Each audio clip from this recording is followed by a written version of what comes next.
Welcome back to Crime Podcast, the show that delves into the dark corners of history to uncover the stories behind the most notorious criminals. I'm your host, Jay, and today we're diving deep into the life and times of a name synonymous with organized crime, Al Capone. The Roaring Twenties, a time of flapper dresses, jazz music, and unprecedented levels of crime. And at the heart of it all in the Windy City stood Al Capone, a man who built an empire on gambling, prostitution, bootlegging, and cold-blooded murder. For years it seemed like law enforcement was powerless to stop him. But how did this all start? Al Capone was born in Brooklyn, New York, in January 1899 to immigrant parents. His path wasn't paved with gold or privilege. He dropped out of school after the 6th grade, drawn to the allure of the streets and the promise of quick money. He soon found himself associating with a notorious street gang, quickly becoming a respected member.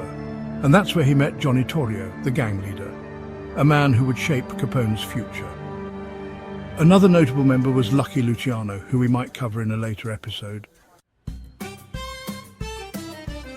Around 1920, at Torrio's invitation, Capone moved to Chicago, where Torrio had become a key player in the Colosimo mob. The enactment of Prohibition, outlawing alcohol, created a gold rush for criminals. Illegal brewing, distilling and distribution became a growth industry. And Torrio, with Capone by his side, intended to exploit it to the fullest. But it wasn't just about booze. The mob diversified, investing in legitimate businesses like cleaning and dyeing, and crucially cultivating influence with public officials, labor unions, and anyone who could grease the wheels of their operation. Torrio quickly rose to lead the gang after the violent demise of Big Jim Colosimo, and Capone became his indispensable right-hand man, learning the ropes of organized crime. He was ruthless, cunning, and ambitious.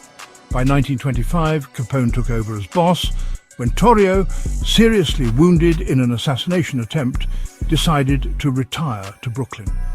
Capone had earned a fearsome reputation during the brutal gang wars, fighting tooth and nail to acquire and maintain racketeering rights in Chicago. Rival gangs were either eliminated or neutralized, and the suburb of Cicero essentially became Capone's personal fiefdom. He was untouchable, or so he thought. The violence reached its peak on February 14, 1929, the St. Valentine's Day Massacre.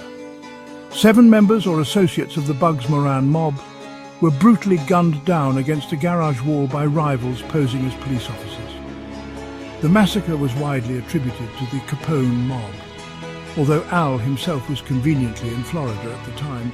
While Capone wasn't physically present, he was definitely the shot caller. This event shocked the nation and put immense pressure on law enforcement to bring Capone down. Now, here's where the Bureau of Investigation, the precursor to the FBI, comes into the picture. Back in the 1920s and early 1930s, the Bureau's jurisdiction was far more limited than it is today. Gang warfare and racketeering weren't initially within their authority, but the tide was about to turn. The Bureau's investigation of Al Capone began with his reluctance to appear before a federal grand jury on March 12, 1929, after receiving a subpoena.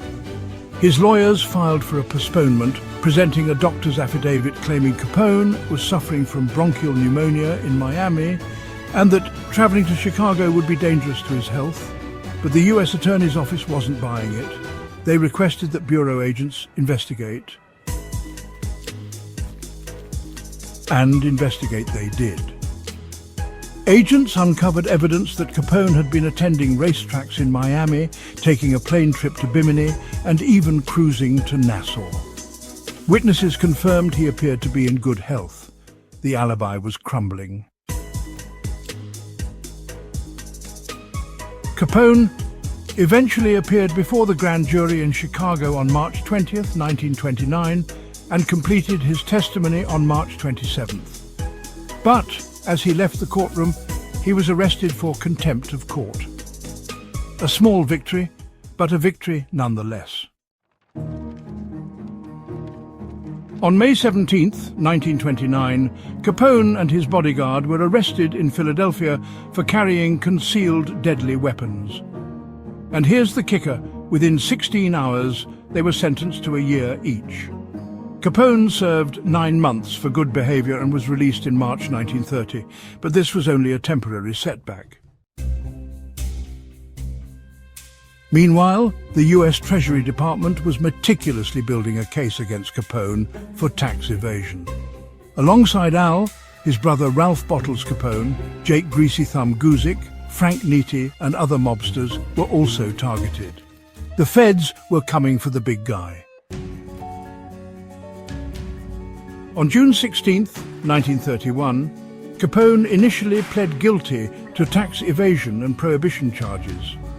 He even boasted to the press that he had struck a deal for a lenient 2.5-year sentence, but the presiding judge quickly put an end to that illusion, informing Capone that he was not bound by any deal. Capone then changed his plea to not guilty. The trial commenced. On October 18, 1931, Capone was convicted, and on November 24th he was sentenced to 11 years in federal prison, fined $50,000, and charged over $7,000 for court costs, in addition to the $215,000 he owed in back taxes. The 6-month contempt of court sentence was to be served concurrently. The reign of Al Capone was finally coming to an end. Capone was initially confined to Cook County Jail while awaiting the outcome of his appeals. When those appeals were denied, he was transferred to the US Penitentiary in Atlanta and later to the infamous Alcatraz Island. On November 16, 1939, Al Capone was released after serving 7 years, 6 months and 15 days. He had also paid all his fines and back taxes. But the years of violence, stress and a hidden illness had taken their toll. Suffering from paresis, a form of dementia caused by syphilis, Capone had deteriorated significantly during his imprisonment. Immediately upon release, he entered a Baltimore hospital for brain treatment before retreating to his estate on Palm Island in Biscayne Bay near Miami, which he'd purchased back in 1928. He never publicly returned to Chicago. He was mentally incapable of returning to gangland politics. By 1946, his physician and a Baltimore psychiatrist concluded that Capone had the mentality of a 12-year-old child. He lived out his final years on Palm Island with his wife and family in relative seclusion until his death due to a stroke and pneumonia on January 25, 1947. Al Capone's story is a cautionary tale about the allure of power, the corrupting influence of greed, and the ultimate consequences of a life lived outside the law. He was a symbol of an era, a product of the times, and a reminder that even the most powerful empires can crumble. That's all for this episode of Crime Podcast.